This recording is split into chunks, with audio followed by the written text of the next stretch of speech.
소유한 집에 살지 않으면 불이익을 주는 이번 세제 개편으로 안 그래도 부족한 서울 전월세가 더 줄어들 거란 우려가 나옵니다. 부담이 세입자들에게도 가는 겁니다. 계속해서 이세중 기자가 취재했습니다.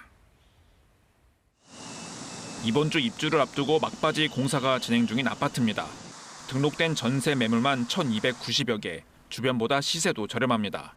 입주 시기 다가오고 나서부터는 좀 서로 많이 조정을 하려고 하시는 것 같아요. 큰 평수 같은 경우는 조금 많이 가격을 내리시기도 하고. 하지만 신축이 공급된 일부 지역 사례일 뿐 서울 전체로 보면 전세 매물은 2만여 개 수준에 불과합니다. 1년 전보다 9% 줄었습니다. 이런 전세 부족 현상 속에서 비거주에 대해 공제 혜택을 줄이는 세제 개편안이 나왔습니다. 집은 바잉, 즉 사는 것이 아니라 리빙, 즉 사는 곳이라는 원칙 하에 거주 중심의 주택 시장이 정착되도록.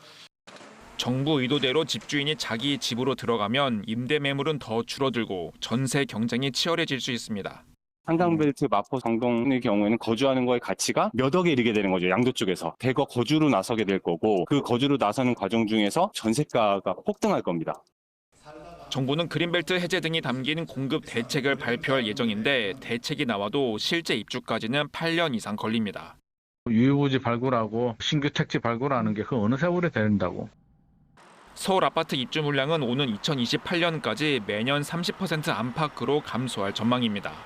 세입자들의 운신의 폭도 그만큼 줄어들 수 있습니다. KBS 뉴스 이세중입니다.